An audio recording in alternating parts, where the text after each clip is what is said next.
I write articles on smashjt.com not just to benefit you guys on people who prefer reading over listening, but also to benefit myself for things like this. Overly complex situation that helped me put it down on paper and understand what the hell's going on, because holy crap, with this topic there are a lot of ins and outs with it.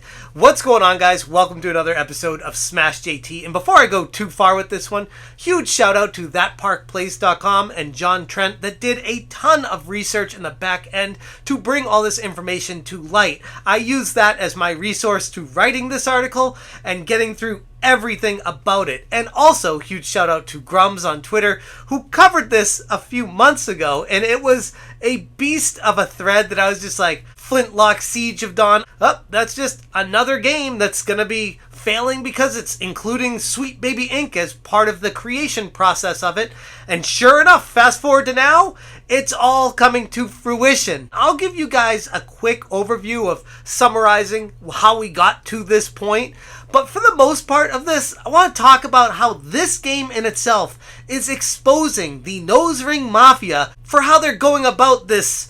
I guess the best way to dub it is the Sweet Baby Blitz, giving good marketing for games that use inclusivity. And it has to make you wonder what the hell's going on behind the scenes. JT. Hit that subscribe, give me a like, and check out smashjt.com for the full article breaking down this wild situation with Flintlock Siege of Dawn. Starting with initially Kabrutus listing this on SBI, or now DEI detected, with one of the games that contracted with Sweet Baby Inc. And it references an article from Edge magazine and how they brought on Kim Belair and Sweet Baby Inc.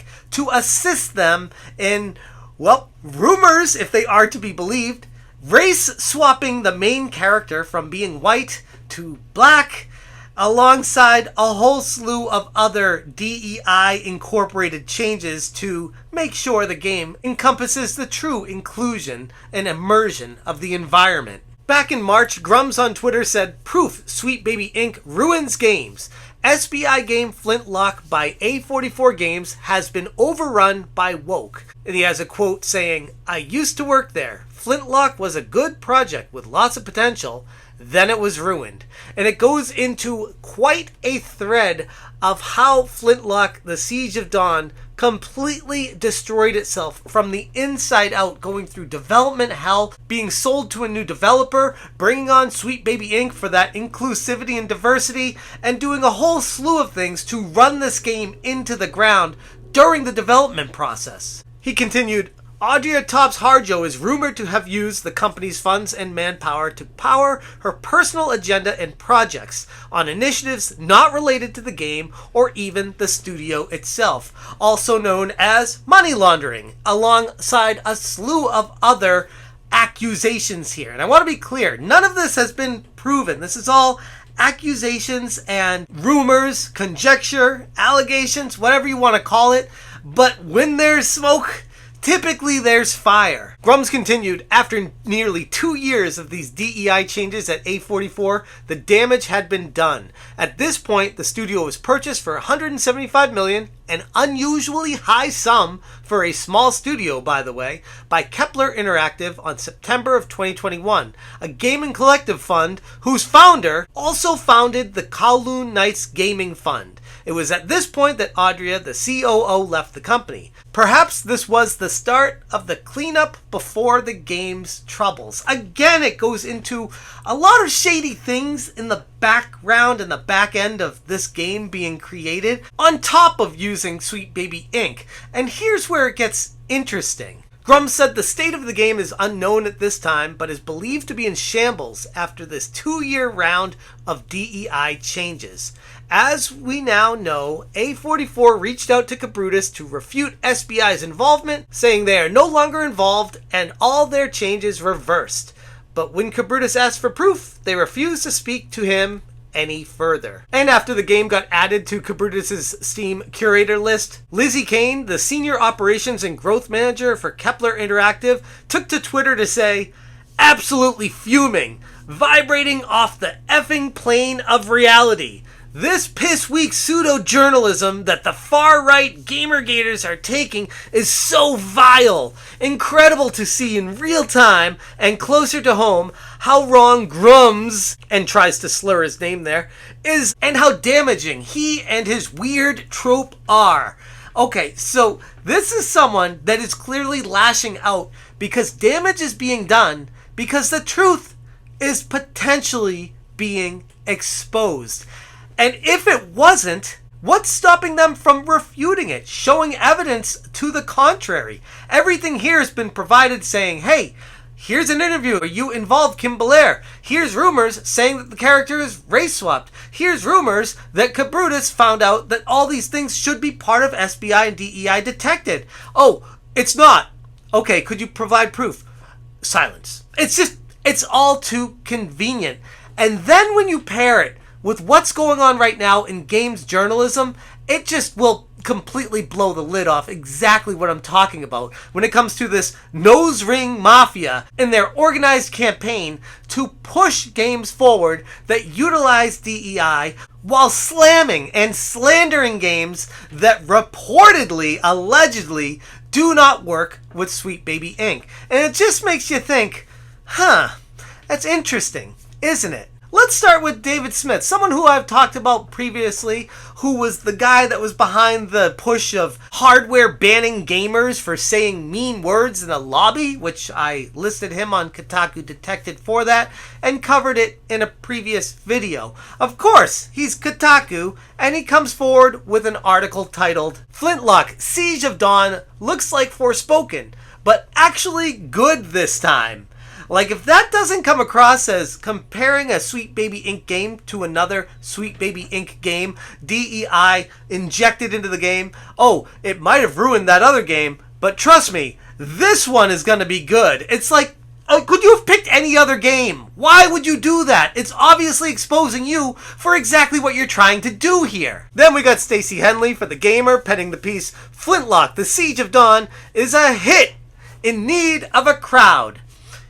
If it's in need of a crowd, that means it's probably not a hit, because a crowd would be coming if it was worth their while. It should tell you everything you need to know about the angle that these people take, trying to drum up some interest into a game, trying to get people excited about the game, because their buddies over at Sweet Baby Inc.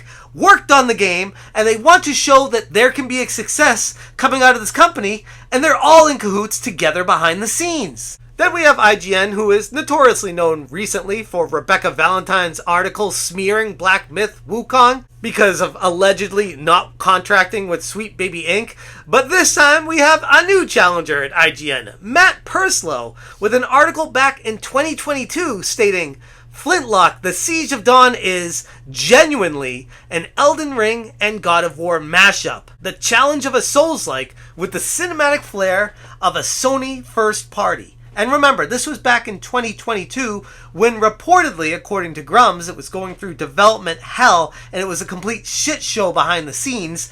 Somehow, without any proof, this person previewed it saying it's epic, on the level of God of War and Elden Ring. Like, you've got to be kidding me. Or Mike Frazier from God is a Geek titling his, Flintlock, The Siege of Dawn has potential, and I want to play more. Hands-on preview. And articles like this go on and on and on. These are just a few. I could do an entire 2-hour stream going through each one of these. If I could possibly stream, I might do that, because this right here might actually be the smoking gun when it comes to exposing the fraud behind the scenes that allegedly is going on between Sweet Baby Inc. and other DEI type companies and these journos, these nose ring mafia people that will push whatever is trendy. But for now, I'm going to leave it there as far as this is what's transpiring with Flintlock, Siege of Dawn, the complete shit show behind the scenes, and how no matter what,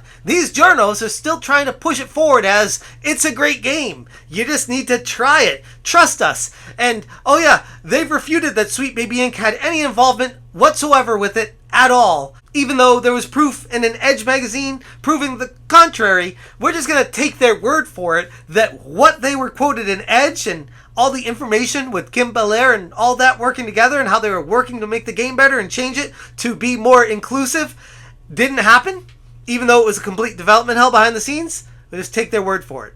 And it just so happens that the same people that are slamming games that don't work with Sweet Baby Inc. are the same exact people that are championing games that are complete shit shows behind the scenes. Allegedly. Anyways, I'm going to leave it there. If you guys want more information, check out SmashJT.com. Shout out to ThatParkPlace.com, John Trent, Vera Dark, Cabrutus, Grums. So many people bringing this information together to make sense of the puzzle. Each one of these is like a puzzle piece putting it all together. It's genuinely fascinating, and I can't wait to see where it goes from here. If you guys enjoy what I'm doing, hit that join button. Thank you so much for watching, and as always, you stay smashing. Smash it,